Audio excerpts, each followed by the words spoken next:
Lecture number 54 start کریں گے ہم لوگ، درس نمبر 54، اور اس کے اندر ہم لوگ المعننہ العننہ والمعنن اس کے بارے میں پڑھیں گے۔ اس کا مطلب یہ ہوتا ہے کہ وہ روایت یا وہ حدیث جس کے اندر مدلس راوی ان سے روایت کرے۔ ویسے تو آپ کو بہت ساری روایتیں ملیں گی کہ امام مالک کہتے ہیں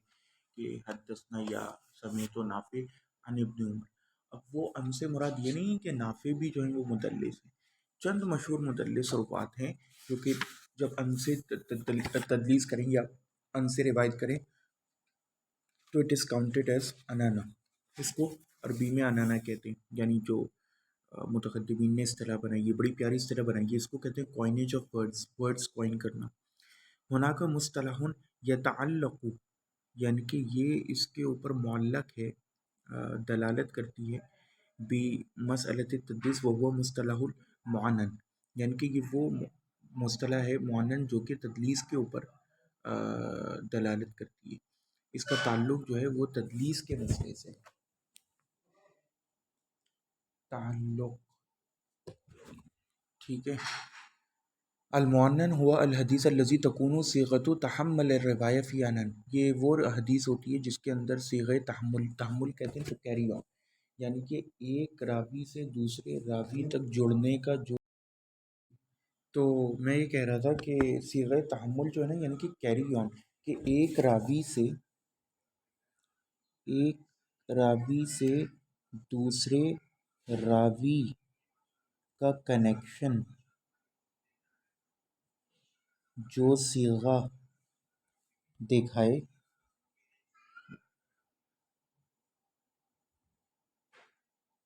وہ ان ہے، یا حدثنا سمیت وغیرہ بھی ہوتا ہے۔ تو یعنی کہ یہ وہ حدیث ہوتی ہے جس کے اندر ایک راوی کا کنیکشن دوسرے راوی سے ان دکھائے، یعنی کہ ہم ایک راوی سے دوسرے راوی پر ان کے ذریعے جائیں۔ مثلا حدیث یروی معمر عن الزہری عن سالم عن ابن عمر،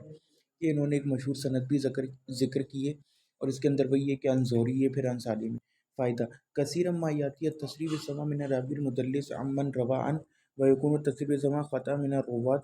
فی الاسناد عن المدلس، یعنی کہ یہ ایک امپورٹنٹ نوٹ یہاں پہ دے رہے ہیں کہ کبھی کبھار ایسا ہوتا ہے کہ ہمیں سماع کی تصریح مل جاتی ہے کسی مدلس راوی سے جس سے وہ روایت کرتے ہیں، لیکن وہ حقیقتاً میں سماع کی تصریح نہیں ہوتی، بلکہ وہ کبھی کبھار خطا کے طور پر ہوتی ہے، اور یہ کسی نچلے درجے کے راوی سے ہوتی ہے جو اس کو کیا کہتے ہیں، چونکہ وہ زیادہ ان اور سمیتوں میں فرق نہیں کرتے، اور کہتے ہیں کہ بھائی سنی ہوگی تو وہ سمیتوں یا حدثنا بولتے تھے، and this is a very dangerous thing. اور ہمس کے جو راوی ہوتے تھے نا، وہ اس چیز کا زیادہ خیال نہیں کرتے تھے ان اور حدثنا اور اس کے درمیان فرق، تو وہ ان کو حدثنا بنا دیتے تھے، حدثنا کو ان اس طرح، and that is a very dangerous thing.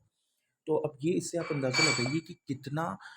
جو ہے وہ ائمہ متقدمین ڈیپ میں جاتی اور کتنی انہوں نے ترک کو، کیونکہ امام بخاری کے پاس جیسے ایک ایک حدیث کے ہزار ہزار ترک تھے، 500 یا مطلب کہ بہت زیادہ،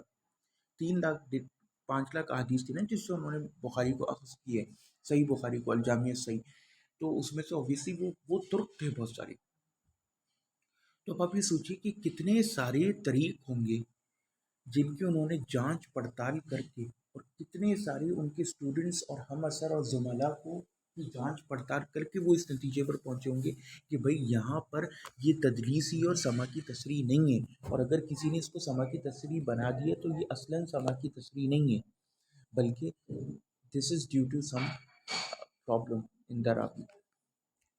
ایک ہے وجاہت الحسین الحنفی، اب وہی بات ہے یوٹیوب پہ ساری ویڈیوز جا رہی ہیں، کل کو کوئی اس کے اوپر بیک لیش بنا کے نا، پھر اب اتنا تو جواب دینے کا ٹائم نہیں ہے، لیکن میں ان کی ویڈیو دیکھ رہا تھا حدیث طیر کے حوالے سے، جو حضرت علی پرندہ رسول اللہ غالباً کھا رہے تھے، اور تو اس کے اندر انہوں نے ایک بات یہ بولی کہ ائمہ متقدمین کے محنت سے اگر ہم انحراف کر جائیں تو کیا آج کے زمانے میں کوئی حدیث کو صحیح بنا سکتا ہے جس کی تدلیف متقدمین نے کی ہو؟ وہ اس چیز، اس پوائنٹ آف ویو کو شیخ زبیر رضی وغیرہ بھی جس پوائنٹ آف ویو کا علامہ البانی ہولڈ کرتے تھے، وہ بھی اس کو ڈیفینڈ کرنے کی کوشش کرتے تھے، لیکن it is a very problematic thing. آپ کو سوچیے نا، ایسا کیسے ہو سکتا ہے کہ متقدمین جنہوں نے ہزاروں اسناد، جو کہ اب ہمارے پاس موجود بھی نہیں ہے، امام بخاری کی وہ 3 لاکھ تو نہیں ہے نا ہمارے پاس، جنہوں نے ان کو پرکھا ہوں، جن کے نسخے ان کے پاس ہوں، جو ہم اس سے پہلے بھی پڑھتے ہیں کہ انہوں نے کہا کہ خزانے سے میری کتاب نکل کے لاؤ، آج وہ کتاب ہمارے پاس نہیں ہے، تو جنہوں نے ان سب کو پرکھ کر ایک کیا کہتے ہیں ورڈکٹ دیا ہو، وہ اس کو تقلید کے اوپر معمول کر رہے تھے. مزے کی بات یہ اپنے نام سے حنفی لگائے ہوئے خود حنفی ہیں. رفع الیدین بھی غالباً وہ نہیں کرتے. تو جن کا حال یہ اور وہی تقلید کا ہمیں بولیں گے تو یہ تقلید نہیں ہے. یہ تو دلائل و قرائن علی وجیرت علی بصیرت علی وجہ البصیرت. تو جیسے کہتے ہیں کہ سورہ فرقان میں ہے نا کہ یہ اندھے گنگے بہرے ہو کے نہیں گر گئے ہماری آیتوں پر بلکہ سوچ سمجھ کے. اور سورہ یوسف میں آئے غالباً آیت نمبر 108 کہ پورے علم کے ساتھ اور بصارت کے ساتھ میں اور میرے کمپینینز صحابی اس دین پر ہیں. تو ہم نے ائمہ متقدمین کا مذہب تقلید کی بنا پر اختیار نہیں کیا بلکہ اعلیٰ وجہ البصیرت. اور بہت سی ایسی جگہیں ہوتی ہیں جہاں پہ حدیث کی تضعیف ہوتی ہے لیکن ہمیں صحابہ اور تابعین سے اثر مل جاتا ہے تو وی فالو دیٹ. تو یہ سمجھنے کے لیے بہت امپورٹنٹ ہے. میں اس کے اوپر کبھی اور بھی لائٹ شیڈ کروں گا اس ایشو کے اوپر کہ we will shed some light on this issue کہ بھئی یہ کہاں پہ مسئلہ آتا ہے اور اتنا آسان نہیں ہے. اور یہ بھی جو لوگ کہتے ہیں نا کہ تم کیوں رفع الیدین بین سجدتین کی ایشو پر اٹکے رہتے ہو, اسی لیے اٹکا رہتا ہوں کیونکہ کہیں نہ کہیں فقہا میں یہ بہت میں پوائنٹ اس سے ارریلیونٹ ہے ٹاپک سے لیکن ہم منہ پہ آ گئے تو بیان کر دوں. وہ ہمیں یہی تانا دیتے ہیں کہ بھئی ہم نے جس طرح کچھ شرائط بنائی ہے اس طرح آپ نے بھی شرائط بنائی ہے کہ بھئی ہمیں یہ حدیث ماننی ہے. اب چاہے صحابہ کا بھی عمل ہے چاہے آپ نے اپنے کو اصول بنائے ہوئے کہ ہاں مرفوع حدیث اس معاملے میں نہیں ہے تو یو جسٹ ریجیکٹ اٹ. یا آپ کے پاس چند اصول بنے ہوئے اس کی بنیاد پہ اگر وہ روایت صحیح نہیں اترتی تو آپ اس کو ریجیکٹ کر دیتے ہو. جبکہ تو ہم یہ کہتے ہیں کہ نہیں ایسا نہیں ہے کہ ہم اپنی ونس آف ڈیزائر سے اس حدیث کو ریجیکٹ کرتے ہیں جس طرح حنفی کرتے ہیں. وہ کہتے ہیں کہ اتنا سارا اہل کوفہ یا ہماری اپنی مرضی سے یا قرآن نے یہ کہا تو وہ اپنے ایک اشتہاد کرتے ہیں نا اس کے اوپر ایک کہانی پوری چلاتے ہیں. تو ہم ایسے کہانیاں نہیں چلاتے کہ ہم نے ایک وہ رولس بنائے ہوئے ہیں بلیک اینڈ وائٹ کی طرح اور پھر ہم اس کی بنیاد پر حدیث کی تردیف و تصحیح کرتے بلکہ ہم پھر ساتھ میں صحابہ و تابعین کا عمل بھی دیکھتے ہیں اور پھر اس کی بنیاد پہ ہم ایک پورا فتویٰ جاری کرتے ہیں. یہ ایک بہت امپورٹنٹ اور مہتوپورن پوائنٹ ہے. بہرکیف آگے بڑھتے ہیں. قال ابن رجب وکانہ احمد یستنکر دخول التحدیث فی کثیر من الاسانید کہ امام احمد انکار کرتے تھے بہت سی حدیثوں میں اس بات کی تحدیث کا فی کثیر من الاسانید یعنی کہ جس کے اندر سماع کی تصریح ہو گئی. ویقول ہوا خطا یعنی ذکر السماع اور وہ کہتے تھے کہ اس میں سماع کی تصریح غلط ہے اصل میں ان تھا.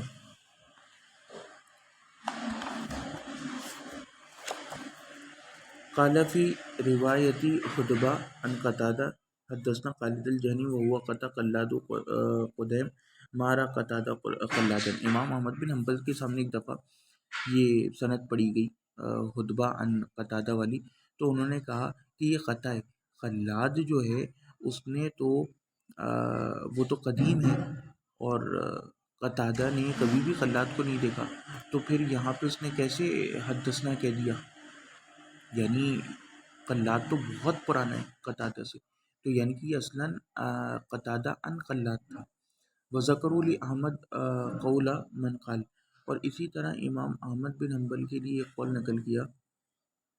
جس نے کہا ان عراق بن مالک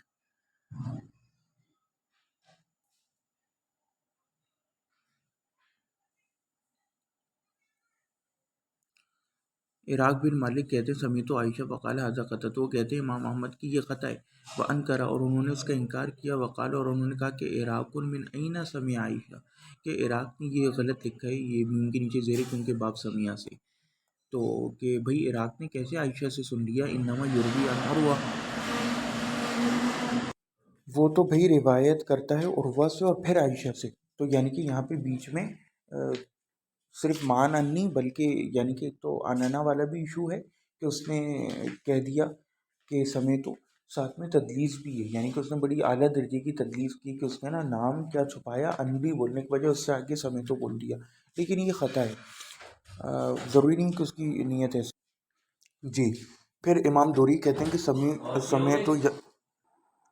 تو امام دوری کہتے ہیں کہ سمیت و یحییٰ میں نے یحییٰ کو سنا وہ کہہ رہے تھے کہ اخطا عبد الرحمن بن مہدی یومن کہ ایک دن عبد الرحمن بن مہدی نے بھی غلطی کر دی یعنی کہ اتنے بڑے امام ہیں لیکن دیکھیں ان سے بھی غلطی ہو جاتی ہے کیونکہ انسان ہے. فقالت انہوں نے کہا حدثنا حشیم قال حدثنا منصور انہوں نے کہتے کہ حشیم نے جو ہے وہ کہا کہ حدثنا منصور ولم یکن حشیم سمعہ من منصور جبکہ حشیم نے کبھی بھی منصور سے نہیں سنا. یہ تاریخ ابن معین میں آپ کو بات مل جائے گی. تنبیہ نوٹ قد تكون صيغة أداء أو تحمل الراوي هي حدثنا أو أخبرنا أو قال ونحوهما مما في تسريب التحديث فيتصرف فيها الرواة أنه ويجودون بالعنانة تخففا من الأخبار وإن كان سمعه.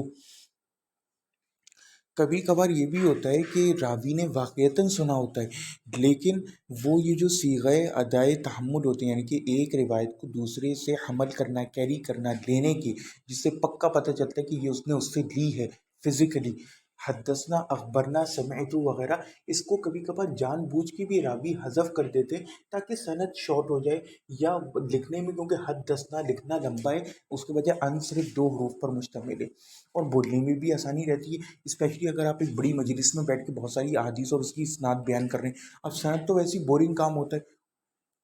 اس میں اگر آپ حدثنا اور سمیتو اور یہ سب کہیں گے تو it will cause a lot of lengthening اور اس زمانے میں کاغذ بھی اسکیئرس ہوتا تھا کم ہوتا تھا. اب جیسے آپ کو ملتا ہے میں نے ابھی بتایا نا اس سے پہلے کہ نافع جو ہیں ہی واز ناٹ اے مدلس لیکن اس کے باوجود کتنی روایتوں میں لکھا ہوتا ہے سالم ان ابن عمر.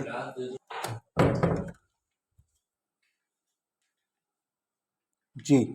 تو ہم یہ پڑھ رہے تھے کہ کبھی کبھار وہ یہ ہوتا ہے کہ اس کو شارٹ کرنے کے لیے بھی نا وہ اس طرح کی بات کر دیتے ہیں. یہ ہم سیکنڈ لاسٹ پیراگراف پر تھے تو یہ ایک امپورٹنٹ بات ہے. قال ابو زرع سألت ابو زرع کہتے ہیں کہ میں نے پوچھا احمد بن حنبل سے ان حدیث اثبات ان شیبانی ان ابراہیم اثبات ان شیبانی والی حدیث کے بارے میں یعنی کہ کبھی کبھی یہ کرتے ہیں نا قد تکون یہ قد پلس فعل مضارع اس کا معنی. تو ابو زرع کہتے ہیں کہ میں نے امام احمد بن حنبل سے پوچھا کہ ان حدیث اثبات ان شیبانی ان ابراہیم قال سمیت ابن عباس قال عن ابن عباس فقلت تو میں نے کہا کہ ان اثبات ہاکذا یقول فقال تو امام احمد بن حنبل نے کہا کہ سمیت ابن عباس کہ کیا اثبات نے ابن عباس سے سنا ہے. تو سمیت ابن عباس تو امام احمد بن حنبل نے کہا کہ ان ابن عباس یہ اصلاً ان ابن عباس ہے. تو فقلت تو میں نے کہا کہ ان اثباتاً ہاکذا یقول کہ اثبات نے سمیتو کا لفظ کہا ہے میں کوئی اپنی طرف سے نہیں کہہ رہا. تو اس پر امام احمد بن حنبل کہتے ہیں قد علمت ولکن اذا قلت ان فقط قلصته وقلصت نفسی. وہ کہتے ہیں کہ میں اس بات کو جانتا ہوں کہ اثبات نے حدثنا ہی کہا ہے لیکن میں جو ہے یہ کہہ دیتا ہوں تخلیص کرنے کے لیے خلاصہ کرنے کے لیے میں نے اس سماعت کو حذف کر دیا جان بوجھ کر کیا ہے خلاصہ کرنے کے لیے. وقلصت نفسی اور میں نے اپنی ذات کے لیے اس کو جو ہے نا وہ کیا ہے.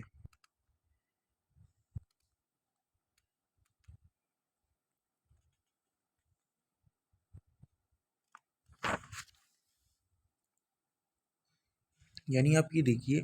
یہ وہ علم ہے کہ کتنی ڈیپتھ میں اس کی جو ہے نا حفاظت کی گئی ہے اور کتنا ایک ایک لفظ کے اوپر سماعت کے لفظ کے اوپر. اب لوگ آ کے کہیں کہ آپ کا علم جو ہے اور عیسائی اور یہود اور ہنود جن کا کچھ پکا پتہ نہیں ہے کہ کتابیں کب لکھی گئی ہیں. بہر کیف جو سائڈ پوائنٹ تھا. وقال یعقوب بن سفیان اور یعقوب بن سفیان کہتے ہیں کہ سمیت عبد الرحمن بن ابراہیم میں نے عبد الرحمن بن ابراہیم کو سنا دحیمن حدثنا الولید قال کانا لوزائی اذا حدثنا یقول حدثنا یحییٰ قال حدثنا فلان ثنا فلان حدثنا فلان حتی ینتہی کہ وہ جو ہے جب اوزائی بیان کرتے تھے تو وہ حدثنا یحییٰ قال یحییٰ سے تو یحییٰ اس طرح بولتے تھے کہ فلاں فلاں فلاں نے حدثنا کر کے تمام صیغہ حدثنا کے ساتھ. قال الولید ولید کہتے ہیں کہ فربما حدثت کما حدثنی وربما قلت کہ میں تو جب بھی بیان کرتا ہوں تو میں کبھی حدثنی کہتا ہوں کبھی میں انن کر دیتا ہوں تخففا من اخبار تاکہ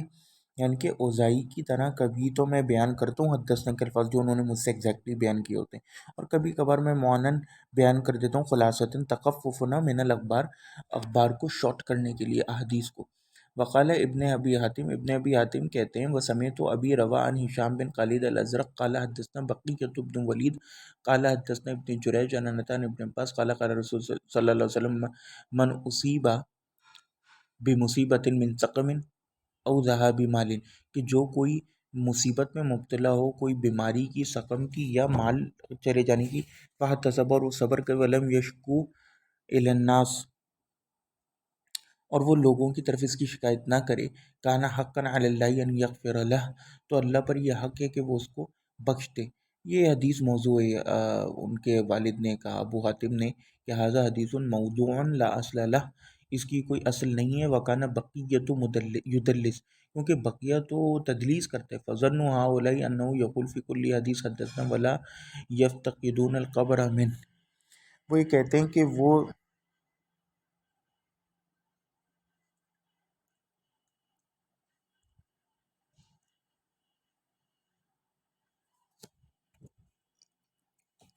یعنی کہ بقیہ کے جو شاگرد تھے نا، وہ تو ہر حدیث میں، چاہے اس میں تدلیس کیوں نہیں کی ہو، وہ اس کے ان کو حدثنا سے بدل دیتے تھے۔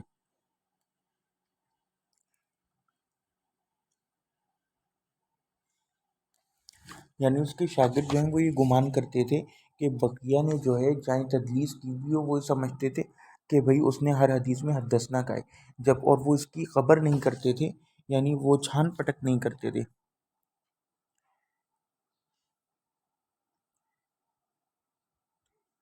چاہے مفقود ہو خبر اس سے، وہ اس کی چھان پٹک نہیں کرتے تھے۔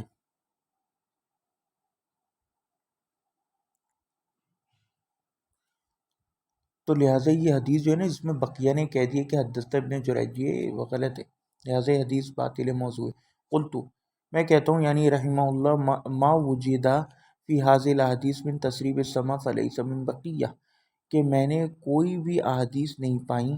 ان احادیث میں جس میں سماعت تصریح ہو، جو بقیہ سے ہو، اور اگر کوئی ایسی حدیث ہو جس میں سما کی تصریح ہو تو بقیہ سے نہیں، وَإِنَّمَا هُوَ مِن تصرف الرواة عنہ، بلکہ وہ جو نیچے کے روات ہیں، اس کے شاگرد، ان لوگوں نے تصرف کر کے اس کو سما کی سرحد بنا دی ہے۔ یعنی کہ میں نے ان احادیث میں سما کی تصریح نہیں پائی، اور اگر پائی بھی ہے تو وہ بقیہ سے نہیں۔ تنبیہ، نوٹ، لیسا مصطلح المونن من مصطلح الائمہ النقاد، کہ یہ جو مونن کی اصطلاح ہے نا، یہ مصطلحات میں سے نہیں ہے ائمہ نقاد کی، وَإِنَّمَا جَاءَ بَعْدُهُمْ وَذَكَرَهُ لِبَيَانِ، بلکہ بعد میں آئی ہے، ان کے بعد آئی ہے، اور میں نے اس کو بیان کیا ہے، اس کو ذکر کیا ہے، اس کے بیان کے لیے، اس کو واضح کرنے کے لیے۔ یعنی کہ متقدمین ذات تدلیس کا لفظ استعمال کرتے تھے، ان کے لیے مونن اور انانا کوئی اتنا بڑا ایشو نہیں تھا، وہ اصل یہ دیکھتے تھے کہ تدلیس ہے، یعنی تدلیس ہے تو ایشو ہے، تدلیس نہیں ہے تو ایشو نہیں ہے۔ یہ بعد کے لوگوں نے، حافظ زبیر الرضی وغیرہ، اور ان لوگوں نے نا ایک پوری اس کے اوپر کہانی بنا دی ہے کہ انانا بھی ہوگا تو جب تک سماعت کی تصریح نہیں ملتی، وہ روایت تدلیس شدہ ہے۔